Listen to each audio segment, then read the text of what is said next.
Mesdames, Messieurs, bonjour et bienvenue au cœur du mystère. Dans la tradition hindoue, Shiva occupe une place centrale en tant qu'entité principale, aux côtés de Brahma, le créateur, Vishnu, le protecteur. Mais Shiva incarne une réalité paradoxale et complexe. Aujourd'hui, avec notre spécialiste Germain Aziel, nous verrons donc quelle est la réelle nature de Shiva et comment est-ce qu'on peut travailler avec cette entité. Germain Aziel, bonjour et bienvenue au cœur du mystère. Namasté. Alors, Germain Aziel, qui est Shiva? Shiva, avant de démarrer, permettez-moi de dire Hare Hare Hare Mahadev à tous les dévots de Shiva et à tous les temples Vaishnavas. Shiva, c'est tout ce que vous voyez. Tout ce que vous voyez, les animaux, les végétaux, les hommes, c'est Shiva. Shiva est l'espace. Shiva est tous les plans de l'existence. C'est pourquoi nous disons Om Namah Shivaya. Parce que Shiva n'est pas un dieu qui est figé quelque part. Non. Tout cet univers est Shiva. L'univers est le corps de Shiva. Les Védas nous disent que Shiva et Vishnu, c'est comme une pièce derrière devant. Ils sont ensemble. Et c'est eux qui maintiennent ce monde, cet univers, l'univers entier, éternellement en équilibre. Quand on dit Shiva, certaines personnes disent que c'est un démon. Non. Shiva, c'est Mahadev. Mahadev veut dire le grand Dieu. Shiva, c'est encore Adi Yogi. Adi Yogi, ça veut dire le plus grand, le premier des yogis. Dans les Védas, commencement de ce monde, Shiva a créé, a mis au monde 11 enfants, qui sont les 11 Rudras. La création, à un moment donné, a été menacée par ces 11 Rudras, parce que ces 11 Rudras, c'est comme des feux, ils sont comme des feux, qui détruisaient tout sur leur passage. Le Seigneur Brahma a demandé à son fils Shiva de pratiquer les pénitences sévères pour remettre au monde des enfants qui vont préserver la création. C'est ainsi Shiva s'est retiré du monde pour s'adonner aux austérités sévères pendant des années. Shiva est assis dans le cœur de chacun de nous. Et tout ce qui vit dans ce monde, que ce soit les animaux, les hommes, c'est Shiva. J'ai dit tout à l'heure que Shiva, c'est encore les animaux. C'est pourquoi on l'appelle Pashupati. Ça veut dire quoi? Pashupati, le maître, le seigneur des animaux. Parce que lui, il est lui-même le maître des animaux. Shiva, il est tout. Les végétaux, les hommes, les fantômes, tout ce qui est dans ce monde, dans cet univers, c'est Shiva. Et c'est pourquoi le Panchakshara mantra permet de s'aligner avec le Panchakshara, c'est-à-dire que le mantra a 5 syllabes de Shiva. Ça permet d'être aligné à tout l'univers et à la puissance universelle. Donc c'est ça Shiva. Alors, Germain Aziel, comment se manifeste Shiva? Shiva, il se manifeste à travers ses avatars. Il y a 11 avatars de Shiva. Il se manifeste à travers ses avatars. L'avatar qui est le plus connu, parmi les avatars de Shiva, il y a le Seigneur Hanuman. D'accord? Shiva se manifeste également à travers les génies de la nature. Shiva se manifeste également à travers les éléments de la nature. Il arrive des moments quand l'humanité atteint son apogée, où la conscience est tombée dans l'abîme, ou bien la conscience est tombée basse dans des pratiques grossières, l'univers se renouvelle et balaye certaines civilisations. C'est-à-dire, quand une civilisation arrive à son apogée dans la négativité, les lois éternelles de la nature essayent de balayer ou bien balayent ces civilisations. Vous allez constater qu'il y a eu beaucoup de civilisations avant nous, jusqu'à l'avènement de l'Égypte, mais ces civilisations ont été balayées de la planète Terre. Ce nettoyage universel est sous le contrôle de Shiva. Tout ce qui ne permet pas au Dhamma de perdurer dans le monde, Shiva les détruit. Donc la destruction de la planète, le renouvellement de la planète Terre, les tremblements de terre, le séisme, tout ce qui se manifeste dans l'univers matériel et qui détruit pour purifier la terre. Par exemple, le volcan, c'est pour purifier la terre. Ça permet à la terre de respirer. Tout cela, toutes ces choses ces manifestations sont des manifestations de Shiva. Quand quelqu'un vole, il est fort, il a des forces occultes, il est protégé contre les policiers et il fait tous ceux qui vont penser à l'arrêter, ils oublient ça. Shiva également lui donne ce pouvoir pour pouvoir se protéger. Mais Shiva lui donne ce pouvoir, au même moment, va encore l'amener par ce pouvoir à s'autodétruire lui-même pour atteindre la connaissance. C'est-à-dire, il se protège contre les conséquences de ses actions maléfiques, négatives. Shiva étant Shambhu, le bienfaiteur de tous les êtres, il tolère tous les êtres. Il laisse faire. Mais quand le mal atteint son apogée, ou bien le mal, la négativité, la mauvaise conduite de ce voleur, ces négativités vont atteindre leur maturation, Shiva l'amène à se détruire. Il est là, la police vient le choper de façon surprise. On l'enferme et tout son espoir est ruiné comme ça. Il fait 10 ans de prison. C'est Shiva, tout ça là, c'est des manifestations de Shiva. Quand quelqu'un a un pouvoir, il passe tout son temps dans le quartier à lancer du sort aux gens, il chasse les gens dans la maison familiale et c'est lui qui est fort. Vous me connaissez? Moi, on ne fait pas ça avec moi. Je vais te montrer qui je suis. Oui, il y a des gens comme ça qui sont gonflés de vanité dès qu'ils ont la magie noire, ils ont des pouvoirs capables de nuire. Shiva les tolère. Mais un beau matin, le monsieur est là et c'est une petite pratique banale qui le tue. Ou bien on va vous dire que le gars il est trop fort, mais il fait du mal. Et il a tellement de protection, mais il fait un accident de circulation. Tous ceux qui sont dans le véhicule sont vivants et lui meurt. C'est qu'il suffit juste à sa tête cogne un petit truc. Tout ça là, c'est des manifestations de Shiva. Shiva manifeste son énergie de destruction et de renouvellement de cet univers à travers plusieurs manifestations matérielles. Quand quelqu'un passe son temps, il dit « je suis athée, je ne crois pas à l'existence de Dieu ». Mais un jour, il y a une situation lui arrive et son ego ne lui permet pas de s'en sortir, mais quelqu'un lui dit « mais il faut prendre la voie de Dieu ». Et peut-être il prend la voie de Dieu et il s'en sort de la situation. Dès lors, il va commencer par croire à Dieu. Il va dire « en temps, moi je ne croyais en rien ». Il y a des gens comme ça dans le monde, ils disent « moi je ne crois en rien ». Toutes ces personnes sont sous l'influence, sous la protection de Shiva. C'est l'énergie du Tamo Gunas. Mais la forme élevée de Shiva n'est pas cette forme. D'accord? Donc, Shiva permet tous les actes ayant un rapport avec l'ignorance, l'obscurité, les ténèbres, juste pour amener l'individu vers la connaissance. C'est pourquoi nous disons dans l'ordre védique, personne ne peut atteindre Vishnu sans passer par Shiva. C'est pourquoi nous disons que Shiva est le Mahayogi, le plus grand des yogis.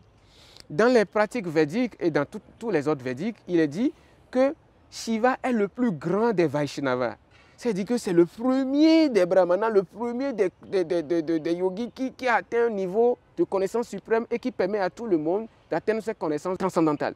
Si on ne passe pas par Shiva, on ne peut pas atteindre la connaissance. C'est pourquoi tout ce qui est manifestation matérielle, c'est d'abord sous le contrôle de Shiva. Tout ce qui est destruction en ce monde, on dit quelqu'un vole, quelqu'un fait d'une négativité, les sorciers, les gens qui sont, on appelle la sorcellerie. Toutes ces choses, c'est des forces qui sont sous le contrôle de Shiva. Parce que c'est des énergies de la destruction, mais qui agissent sous le contrôle d'une loi. Alors, Gemenziel, comment est-ce qu'on peut invoquer Shiva? Pour invoquer Shiva, soit vous embrassez l'ordre des Shaiva, Les Shaivas, ça veut dire l'ordre des Shivaïtes, pur.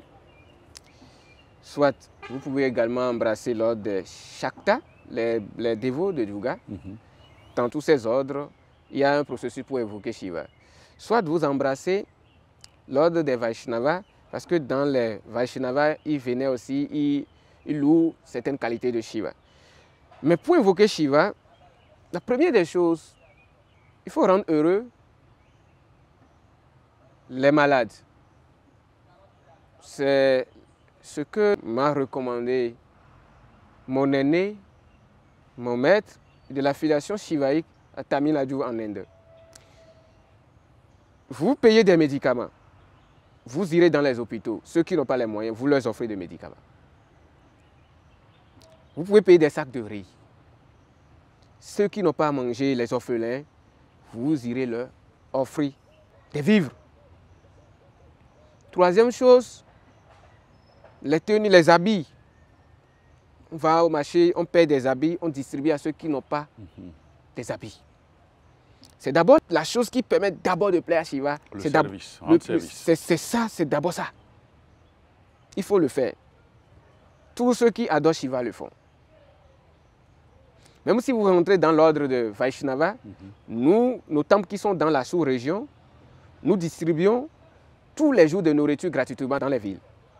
En retour, le temple est aussi béni. Il y a des aumônes que les gens donnent au temple. Donc la seule façon, c'est que c'est le service désintéressé qui permet d'abord de plaire Shiva et d'adorer Shiva. La deuxième chose, il faut recevoir d'une lignée authentique. Parce que, attention, les gens disent dans la société, je suis allé en Inde, je suis initié dans l'hindouisme, dans cette... Attention, on peut aller en Inde, faire 3 mois sans rien connaître. Le problème n'est pas d'aller en Inde. Le problème d'avoir le processus et d'être connecté au Deva. Le problème n'est pas d'aller en Inde. Les gens peuvent aller faire 4 ans en Inde et ne rien connaître des Védas. Donc, il ne faut pas que le voyage en Inde trompe les gens. Deuxième chose, vous devez recevoir le mantra de Shiva d'une lignée authentique ou bien d'un maître qui pratique des filiations pouvant permettre de vous donner le mantra. C'est d'abord ça. Et c'est ça le Panchakshara mantra. Le Panchakshara mantra. Om Namah Shivaya. C'est le mantra de base du shivaïsme. Mais Om Namah Shivaya nécessite une initiation. Pourquoi? Donc on ne peut pas se lever et puis réciter ce mantra, Om Namah Shivaya? Pour invoquer Shiva, il faut recevoir son mantra d'une filiation shivaïte, soit d'un maître qui a été initié à une autre filiation, peut-être de Durga, de Kali, mais qui a de connaissances sur Shiva. Parce que le mantra doit être reçu d'une source authentique, d'un maître qui a déjà réalisé le mantra. C'est après l'avoir réalisé qu'on peut transmettre l'énergie du mantra à une autre personne. Et ça, on appelle la filiation, le parampara, la succession disciplique. D'accord? Donc, la deuxième chose, il faut pratiquer la charité autour de soi. On ne peut pas adorer Shiva sans pratiquer. Parce que Shiva, c'est celui qui a toutes les richesses, mais qui justement est détaché de tout. Il est tout le temps en méditation, il médite, il est toujours dans la posture de yoga et il concentre sa conscience sur l'absolu. Donc, Shiva est un être détaché. Donc, si vous voulez adorer Shiva, celui qui veut suivre Shiva, doit d'abord être détaché. Il doit oublier tous ses attachements pour s'adonner à Shiva. C'est ainsi Shiva lui donnera ce dont il a besoin. Les gens peuvent vous dire que je suis allé en Inde et je peux vous donner des initiations alors qu'ils ne sont initiés à rien. On peut aller en Inde, aller se baigner dans l'eau de Gange. Ça, c'est naturel. C'est la première initiation dans les temples védiques. Hein. Il faut aller soit en Inde, prendre le bain dans Gange pour se purifier. Soit vous allez recevoir le mantra de n'importe quel temple authentique d'un maître ou d'un initié qui a été initié dans l'affiliation, qui vous donne droit maintenant de vous connecter au plan, au tattva, c'est-à-dire à la conscience ou aux formes ou à l'énergie du deva. C'est comme on dit Emwao. C'est ça l'initiation, le processus, la diksha chez nous. Donc, c'est quand, après avoir reçu le mantra, il y a le Panchakshara mantra. Le Panchakshara mantra, c'est ce qu'on appelle Om Namah Shivaya. Dès qu'on a déjà été initié dans l'ordre védique ou tantrique, on peut le réciter. Mais ceux qui n'ont jamais côtoyé des trucs de védique, le yoga, des initiations, eux diront simplement Namah Shivaya. Ils ne vont pas dire Om.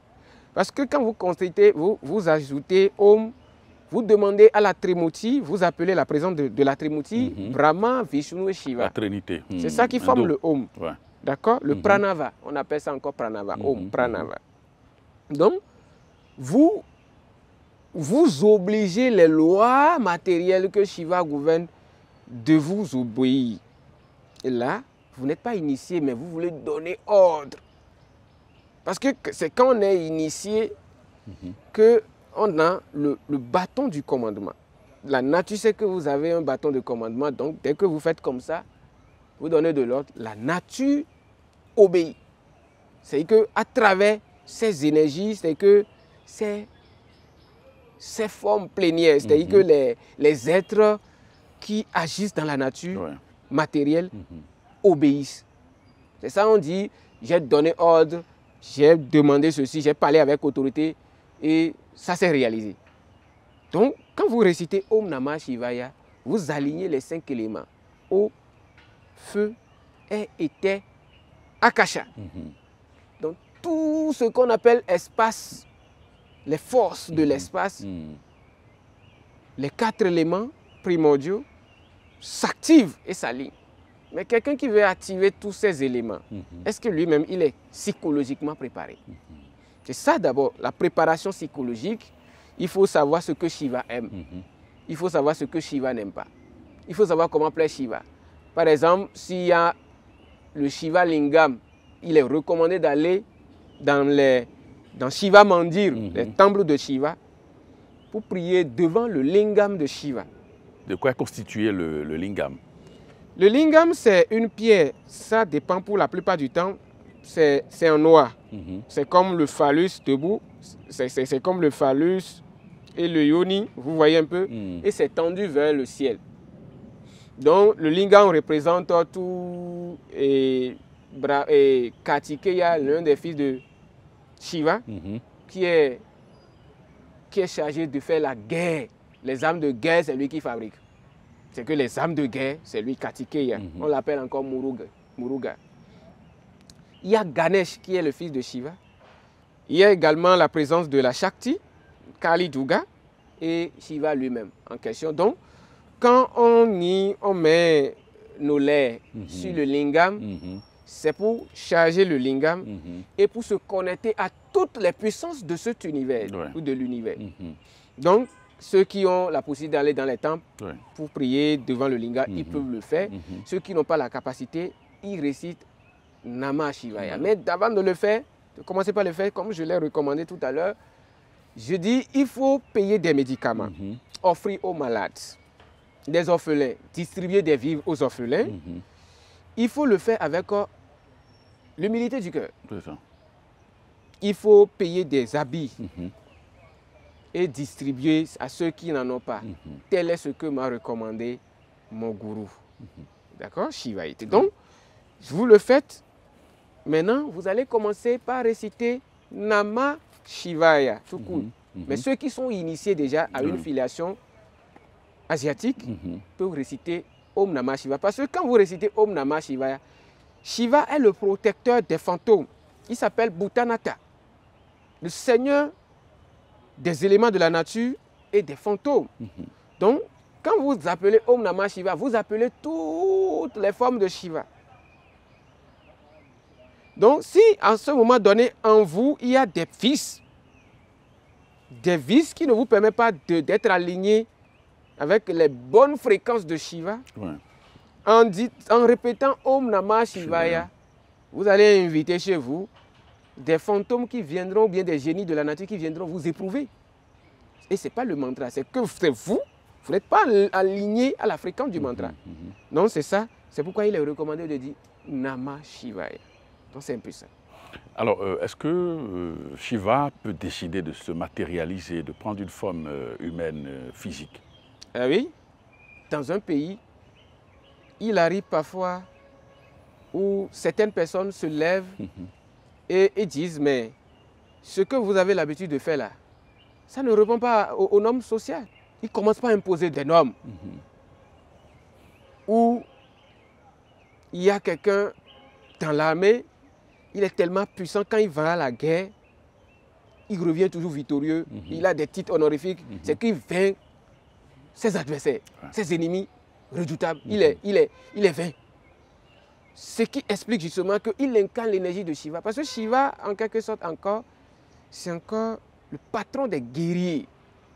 Parce que l'une de ses formes, ce qu'on appelle Rudra, parce que Shiva, c'est la forme un peu douce. On dit Shiva, S-H-I-V-A, c'est la forme douce. Mais Rudra, c'est la forme impitoyable, qui détruit tout sur son passage. Donc, les gens venaient beaucoup plus la forme de Shiva que Rudra. Parce que Rudra, quand il lui vient, c'est pour détruire, consumer tout. Donc, dans la société, il arrive des gens qui se lèvent, qui détruisent la négativité, qui s'opposent à l'injustice et qui affrontent les gens redoutables. À ce moment, c'est l'énergie de Shiva qui les inspire. C'est ça en fait. Maintenant, il arrive également dans le plan spirituel, côté monde spirituel, la magie noire sévit dans certaines régions et personne n'a le courage de parler. Tout le monde a peur de parler parce que si vous parlez, on va vous lancer des sorts, des mauvais sorts. Mais il y a des gens qui incarnent l'énergie de Shiva, qui viennent, qui détruisent tout ça là et imposent de l'ordre dans le village et tout le monde peut maintenant s'exprimer librement. Donc c'est tout ça là, c'est des manifestations de Shiva. Donc Shiva se manifeste en tout ce qui constitue la destruction de certains principes aliénants et la reconstruction des normes qui permettent d'évoluer. C'est Shiva, toutes ces manifestations dans l'univers matériel sont ce que nous appelons Shiva. Alors, quels sont les mantras liés à Shiva que l'on peut utiliser face à des situations existentielles? Il est recommandé de réciter Shiva Samhita. C'est un long texte dans lequel se trouvent les Houmlan, comment dirais-je, je vais dire, on loue des formes de Shiva. Ça permet de plaire Shiva. Quand on est dans des difficultés, il est bon même d'écouter ça en version audio. Mais quand on est en face d'une situation hostile pour appeler Shiva, il faut réciter Shiva Ashtakam. Shiva Ashtakam, c'est un texte qui est écrit par Shankara Acharya. Il a composé l'hymne là qui permet de vénérer Shiva. Et dès que vous commencez par plaire Shiva dans la récitation de ces mantras, Shiva vous viendra en aide. Parce que c'est d'abord, il fait partie des devas qui aident beaucoup plus. Il compatit beaucoup plus aux situations, aux difficultés. Et c'est lui-même qui accorde beaucoup plus des bénédictions matérielles aux humains, aux hommes.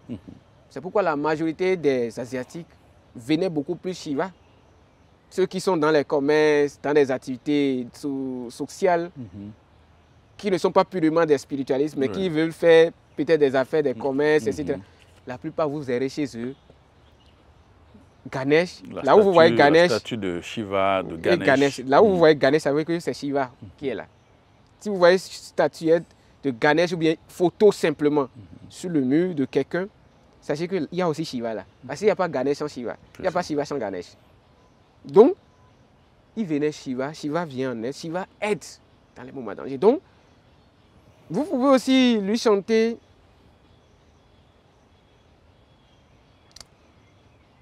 Om Namo Bhagavate Rudraya. C'est aussi un mantra d'une forme de Shiva qui permet de demander la force, l'énergie qu'il faut pour supprimer la dualité, les obstacles dans les moments difficiles. Il faut aussi ça. Parce qu'il y a des tests, si je donne, les gens ne peuvent pas réciter, les gens ne peuvent pas le pratiquer. C'est pourquoi j'essaie de voir ce que je peux donner pour qu'ils puissent simplifier. Et simplifier leur simplifier la tâche. Donc, il y a Shiva Shtakam, il peut réciter aussi Om Namo Bhagavate Rudraya. Ils peuvent également aller dans le Shiva Mandir et dire ce qui leur arrive devant Shiva Lingam, qui est consacré selon le rite. Dans le cas contraire, ils peuvent également payer des vivres et réciter Namah Shivaya. Ils disposent les vivres chez eux. Demander à l'univers, la nature, que tous ceux qui mangeront ces vivres, que leur tête puisse le soutenir quoi, dans ce moment difficile d'épreuve et de lutte spirituelle. Ça sera ainsi. Tous ceux qui mangent ce que vous allez leur donner, si vous êtes sincère et vous le faites l'acte, vous posez l'acte de charité de façon désintéressée, dans les moments difficiles, la tête de ceux-là vous soutiendront. Comment expliquez-vous le fait que ce genre de pratique soit lié à la dévotion à Shiva? C'est sur ce principe même repose tous les temples. Si vous allez dans le temple des dévots de Vishnu, je vous dis tous les jours, ils distribuent de nourriture. En retour, des gens financent le temple. Les dévots qui sont des commerçants et qui font, quand ils vont, ils sont bénis dans leurs activités, ils prennent une part, ils financent les temples de façon désintéressée. On ne leur exige rien. De façon désintéressée, ces ressources du temple, ces ressources financières sont utilisées pour entretenir le temple, payer peut-être les pandits qui ont laissé leur famille et qui instruisent les gens dans les temples. Et le reste, ils préparent, ils achètent au marché des sacs de riz, de toutes diverses sortes de nourriture. Et ils préparent maintenant, ils entrent en ville et ils distribuent à ceux qui n'ont personne et ceux qui n'ont rien à manger. Ça se fait dans tous les pays dans lesquels se trouvent les temples. Ça, c'est le côté des dévots de Vishnu. Les temples de Shiva, tous ceux qui viennent au temple, si vous allez dans n'importe quel temple, il y a les ressources qu'il faut. C'est un temple authentique. On mange après les sadhanas. C'est qu'on prépare de nourriture, on distribue à tout le monde. C'est ça qu'on appelle prasada. Prasada, c'est qu'on présente d'abord la nourriture au Deva, à la divinité. On reçoit la bénédiction de la divinité sur la nourriture. Et ensuite, on distribue la nourriture à tout le monde. C'est comme ça que ça se passe dans les temples. Et l'acte de charité, il n'y a pas spiritualité sans charité. Quand on pratique la charité en spiritualité, même si vous vous réveillez aujourd'hui, vous n'avez pas un seul franc en poche, peut-être quelqu'un d'autre va vous donner, soit vous trouverez une opportunité qui vous permettra quand même de subvenir à vos besoins. C'est-à-dire que la nature vient toujours en aide à celui qui donne. Celui qui donne, on lui donne. C'est une loi éternelle de la nature. Shiva, lui, il possède, mais il donne aux autres. Mais en retour, il est le maître de la richesse. Sur le plan spirituel, il est le maître de la connaissance. Et il est le maître de la richesse matérielle. C'est pourquoi il ne manque de rien, Shiva. Ceux qui l'adorent, les adeptes de Shiva, purs, qui l'adorent et qui lui vouent de culte de façon désintéressée et qui font leurs activités, ils prospèrent toujours. Ou bien entreprendre une activité commerciale et échouer. Ils prospèrent parce qu'ils pratiquent en retour la charité. Mais ils ne le diront pas. Mais derrière ça, c'est la charité. Parce qu'en donnant, c'est une semence. Vous donnez aux autres, vous ne recevrez pas autre porte. Ça peut être à travers la porte sanitaire. Vous êtes en bonne santé. Soit l'individu est malade, mais il va à l'hôpital, n'a pas de l'argent. Mais quelqu'un vient à l'hôpital, mais c'est qui celui-ci? C'est ça. Il n'a pas le... Non, je paye ses factures. Donc, la nature nous retourne toujours tout ce qu'on donne aux autres. Même si on fait du bien et que on n'a pas le retour, bon, s'attendre au retour en faisant le bien aux autres, c'est ça qui fait souffrir. C'est pourquoi on parle de l'acte désintéressé. Il ne faut pas être attaché au résultat de l'acte qu'on l'on pose. Et quand vous avez un souci, un combat, appelez Shiva chez vous. Shiva, comme je l'ai dit, il est partout, en tout. Allez n'importe où, vous êtes chez vous. Seigneur Shiva, je suis dans une difficulté spirituelle. Viens-moi en aide. Ça suffit. Faites-le avec un cœur sincère. Shiva, il est compatissant, il est dans le cœur de tous les êtres. Il vous viendra en aide. Vous n'avez pas besoin de courir, d'aller jusqu'en Inde d'abord, avant de voir un maître rester longtemps là, des heures. Non, rentrez dans votre chambre, dites Namah Shivaya et demandez-lui de vous venir en aide. Si vous êtes sincère, Shiva vous viendra en aide. Maintenant, il faut chercher des encens de Shiva. Si vous n'en trouvez pas, il peut vous utiliser santal et brûler. Et après avoir prié Shiva, vous êtes dans un combat ou bien spirituel, payez des vivres, distribuez aux gens, payez des médicaments, distribuez aux gens. C'est ce que Shiva aime. Celui qui fait ça, Shiva lui vient toujours en aide. Si quelqu'un commence par aimer Shiva, c'est ce qui se passe. Tous les temps, c'est ce qui se passe. C'est pourquoi il faut toujours suivre les devoirs prescrits. Ouais. Ce sont des devoirs prescrits qui se font par les dévots. Et quand vous le faites, Shiva vous bénit. Alors, Aziel, on voit certaines formes violentes de Shiva. Comment est-ce qu'on peut expliquer cela? Oui, Shiva, c'est comme on dit, Gora et Agora. Gora, c'est terrible. Agora, non terrible. Tout ce qu'on appelle Dieu ou la conscience a sa nature grossière, et à sa dimension grossière et à sa dimension transcendantale. Shiva est à la fois le bien et le mal. Shiva est à la fois le neutre. C'est-à-dire Shiva est à la fois le bien et le mal. C'est que la dualité. Shiva est encore au-delà de la réalité. Il n'est pas la réalité. Il est sans forme. Mais en même temps, il est encore avec la forme. Donc, il y a des aspects de Shiva qu'on appelle, pour faire la guerre. C'est aussi une manifestation de la guerre Shiva. C'est pourquoi il est armé de tridents. Quand j'ai dit tout à l'heure, au début de l'émission, Hara Hara Mahadev. Quand je dis Hara Hara Mahadev, c'est un cri de guerre des Shivaïtes. Hara, ça veut dire que ça consume la négativité. Ça détruit l'adversaire, l'ennemi qui est là.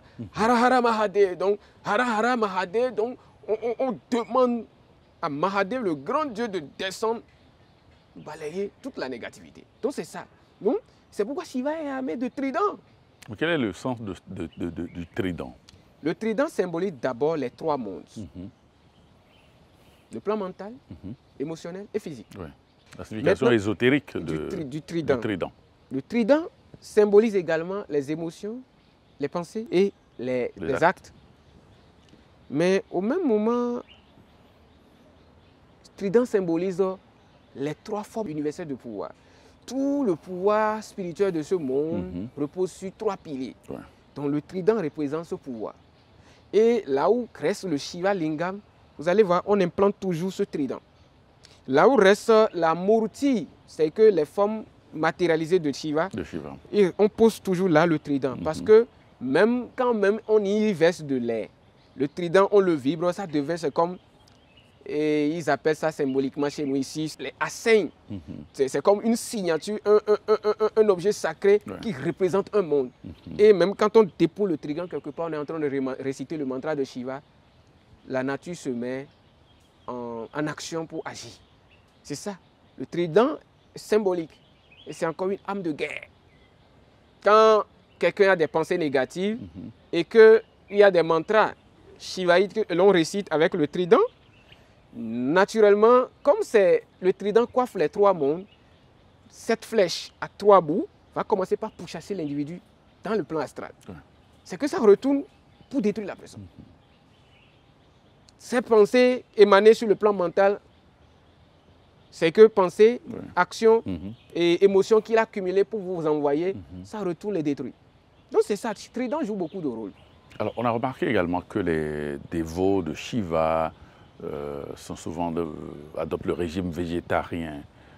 Quelle explication on peut en donner? Oui, Shiva, il est Pashupati.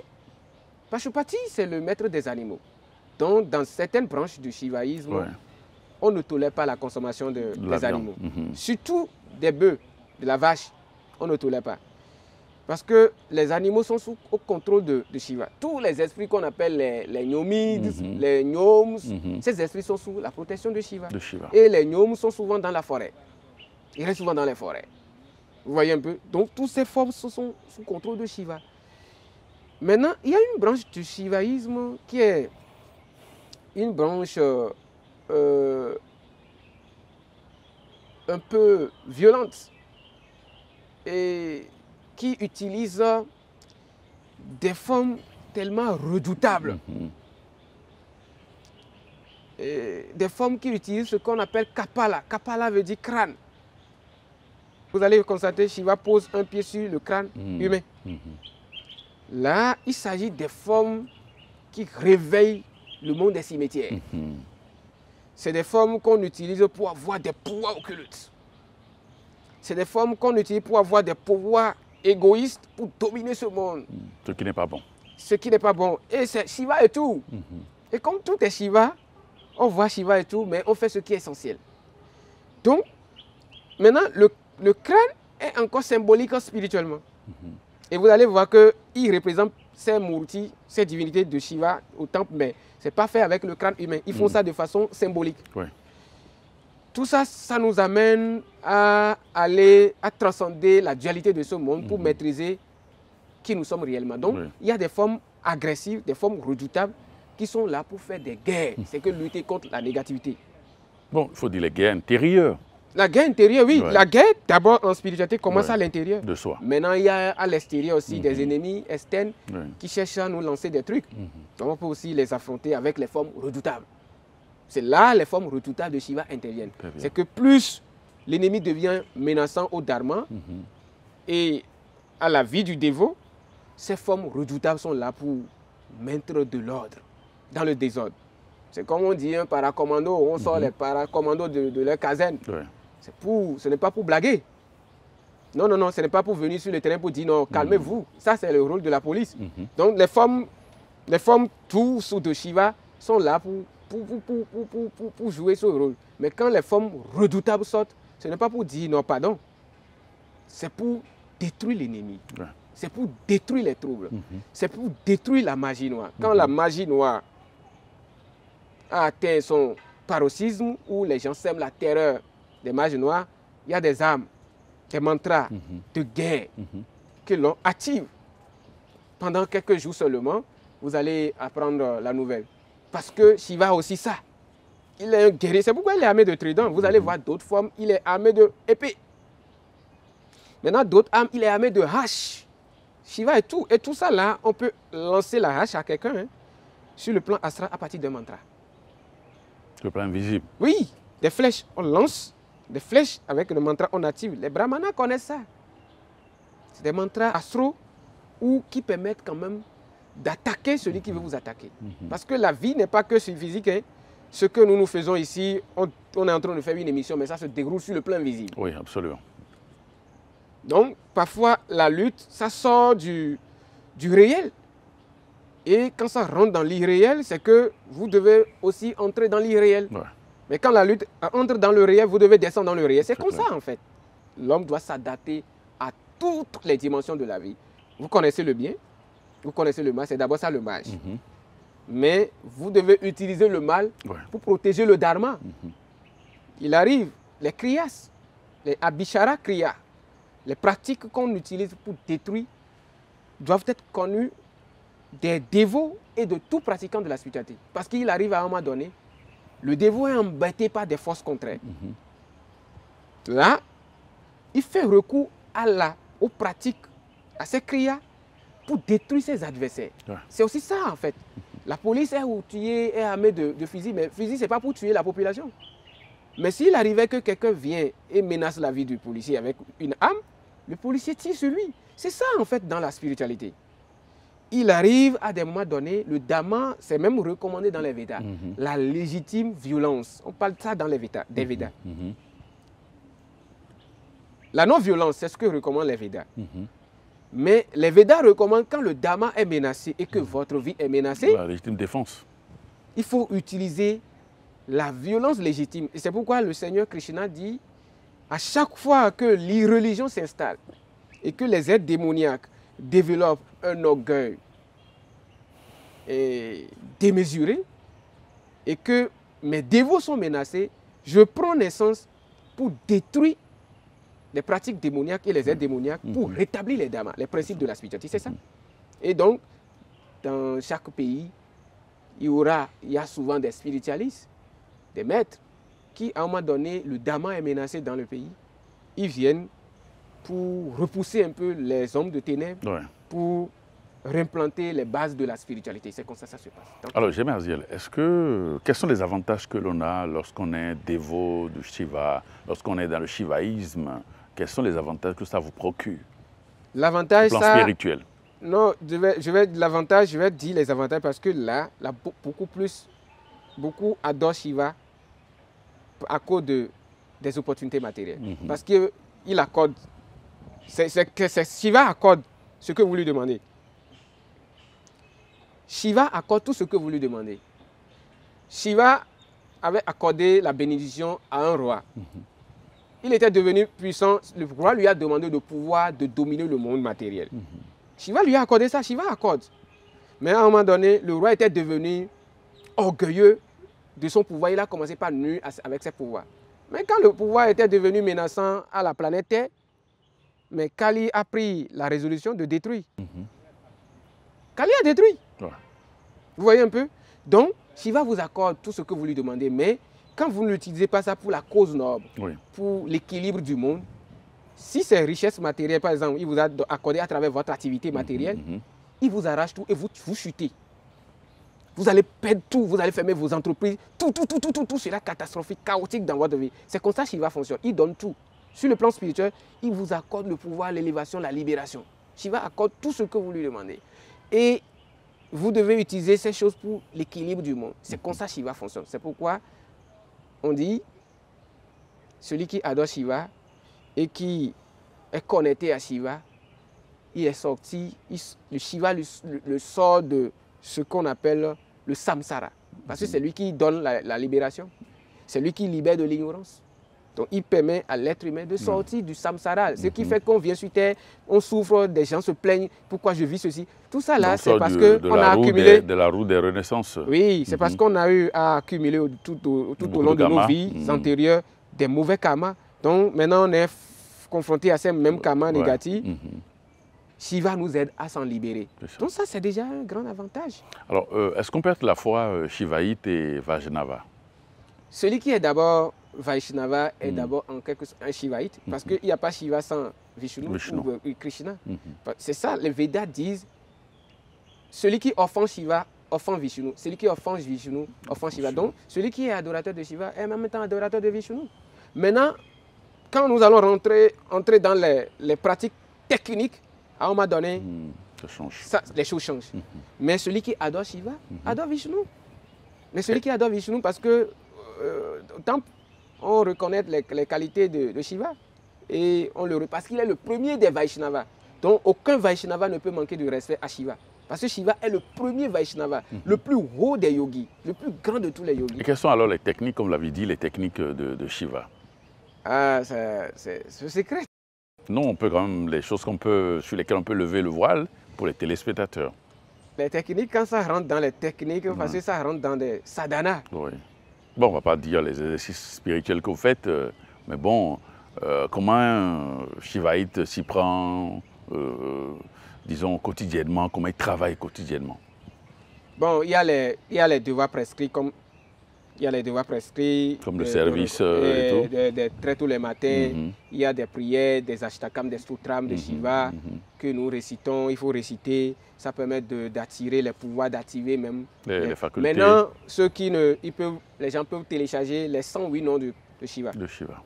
Et ils le récitent tous les jours. Chaque matin. Les 108 noms de Shiva. Ils récitent ça s'ils ont... la possibilité de télécharger sur le net. Ils vont demander à quelqu'un de leur réciter ça. Dans un premier audio, ils demandent à n'importe quel gourou qui connaît les sanskrit de leur réciter ça, les aider. Et ils commencent par réciter les 108 noms tous les jours. Au fil du temps, Shiva leur donnera la possibilité de le connaître. C'est comme ça que ça se passe. Oui, bon, quand vous récitez ces 108 noms de Shiva, ça vous connecte à quoi? Quel univers? Pour réveiller une divinité, il y a la litanie de la divinité. C'est une litanie, c'est une liturgie. Les 108 noms permettent de faire la liturgie de Shiva. Ça fait comme ça 108 formes de Shiva, 108 pouvoirs. Donc celui qui arrive à réciter correctement les 108 noms de Shiva, Shiva lui accorde ses grâces. Les gens n'ont qu'à commencer par là, et avec ce que j'ai donné, Namah Shivaya pour les non-initiés et Om Namah Shiva pour les initiés, Shiva leur donnera la possibilité ou bien les portes à travers lesquelles ils pourront entrer en contact avec lui. C'est comme ça que ça se passe. Et quelles sont les choses que Shiva ne supporte pas, n'aime pas? Shiva n'aime pas qu'on offense les dévots. Insulter les dévots, manquer du respect au temple, les objets sacrificiels, ou bien aller vers le lingam après avoir mangé la viande. C'est le truc que Shiva n'aime pas. Si quelqu'un le fait dans les jours à venir, dans les temps à venir, les temps qui vont suivre, il va commencer par avoir certains problèmes. Menacer, oui, tu verras, je vais te faire ça. On ne dit jamais ça à un Shivaïte, à un yogi. C'est que vous allez déclencher un processus d'annihilation dans votre vie. On ne dit pas ça à un yogi. On ne menace pas un yogi. On ne menace pas. Ça peut se faire dans d'autres courants. Hein. On ne menace pas. Non. Shiva est le maître des pouvoirs spirituels. Des pouvoirs occultes, c'est Shiva. C'est pourquoi tout ce qu'on appelle tradition endogène, si vous rentrez dans cette branche de Shivaïsme, vous allez voir c'est assis là. Parce que tout ce qui est basé sur le crâne et les reliques des animaux, c'est Shiva qui contrôle tous ces pouvoirs. Les fantômes, les cimetières sont sous contrôle de Shiva. Donc, quelqu'un qui adore Shiva, il a la grâce, il a la possibilité de se protéger contre toutes ces choses. Quels que soient les démons, si les démons, vous avez des problèmes avec ces démons, tant que vous êtes en harmonie avec Shiva, ces démons ne pourront rien vous faire. Mais si vous êtes en conflit avec Shiva, c'est que vous avez offensé Shiva et vous êtes en conflit avec ces démons, on vous place sous la direction du Yoga Maya. C'est-à-dire que le Yoga Maya, c'est le Yoga Maya qui contrôle toutes les forces de dualité en ce monde, placé sous la direction de Maya Devi, qui dirige ce que nous appelons la sorcellerie, la force d'illusion dans ce monde. Donc ces forces d'illusion vont vous faire souffrir. C'est comme ça que ça se passe. Quelqu'un qui adore Shiva ne peut pas souffrir de la sorcellerie, parce que ces énergies sont en la direction de Shiva. Alors, est-ce qu'on peut établir un lien entre Shiva et les anges, etc.? Bon, quand on dit ange, c'est une manière d'attribuer un nom aux énergies de l'univers. Parce que vous allez voir les noms hébraïques des anges. Bon, c'est pas l'ange ne veut pas dire quelqu'un qui a des ailes et qui vole. Pas forcément. Non, voler, c'est s'élever spirituellement, ou c'est ce qui élève. C'est des noms, des mots, des lettres sacrées qui ont des fréquences dans l'univers et qui sont connectés à certains plans. Et en les vibrant, vous ouvrez la porte de ces plans. C'est ça les anges. Maintenant, la tradition de shivaïsme ou bien les Shiva et les anges, là, dans la tradition du Kashmir de Shiva en Inde, il y a un rapport parce que nous appelons quelque chose Shiva Shakti, qui est les agrammes des juifs. Les agrammes. Donc il est dit, enseigné que les agrammes, le judaïsme a tiré un peu dans l'ancienne tradition de trucs là. Donc, hindou. Donc Shiva Shakti, les agrammes solaires, le sceau de Salomon, le sceau de David.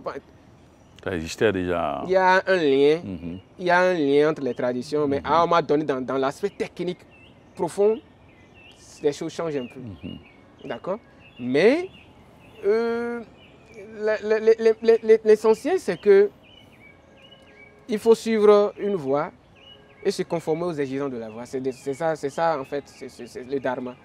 Il faut suivre une voie et se conformer aux exigences de cette voie. Et quelles sont les exigences du shivaïsme? Dans le shivaïsme, de façon approfondie, c'est que vous reconnaissez d'abord Shiva comme le suprême. Dans l'ordre shivaïsme, vous devez reconnaître Shiva comme le suprême. Maintenant, dans les initiations, ça dépend de votre initiation. Il y a des interdits à chaque degré. Par exemple, quand on récite le Panchakshara mantra, il y a des interdits, ne pas la viande, on ne mange pas, le bœuf. Maintenant, vous ne devez pas chercher la femme d'autrui. Tout ce qui est contraire au dharma, on vous interdit. Dès que vous y initiez, vous ne respectez pas, c'est que vous ouvrez la porte infernale devant vous-même. Donc, il y a chaque degré, parce que dans chaque degré, il y a des sadhanas. Maintenant, il y a la branche tantrique du Shiva. Parce que Shiva est encore le maître des tantras. Ouais. Il y a 3 voies védiques. Les Shakta, Ouais. qui sont les dévots de Durga ou de Kali. Les Shaiva, les dévots de Shiva. Les Vaishnava, les dévots de Vishnu. Maintenant, chaque branche encore a ses propres tantras. Il y a les Vaishnava Tantra. Il y a les tantras des dévots de Durga, c'est que de Kali. Il y a les tantras shivaïtes purs. Donc, Shiva a communiqué ces tantras à travers Bhairava Tantra. Et c'est un manuscrit sacré des shivaïtes dans lequel se trouvent les règles des enseignements qui permettent d'agir et de travailler avec telle forme de Shiva. Ça, les initiés n'en parlent même pas publiquement. Parce que c'est réservé Aux initiés. aux initiés, purement aux initiés. Parce que si vous avez les clés des tantras, Oui. vous pouvez soumettre ce que vous voulez, vous pouvez régler ce que vous voulez, Oui. vous pouvez commander ce que vous voulez. C'est ça les tantras. Très bien. C'est des processus rituels qui permettent de défier certains nombres de lois de la nature. Très bien. Merci infiniment, Germain Aziel. Merci beaucoup. Je rappelle que vous êtes exorciste et Sanata Dharma. J'y suis arrivé maintenant. Merci infiniment. Merci, merci, merci, merci, merci. Mesdames, Messieurs, cette émission est à présent terminée. Merci pour votre attention. Merci de nous avoir suivis. Merci surtout de découvrir les différentes dimensions de Shiva. Merci et à très bientôt.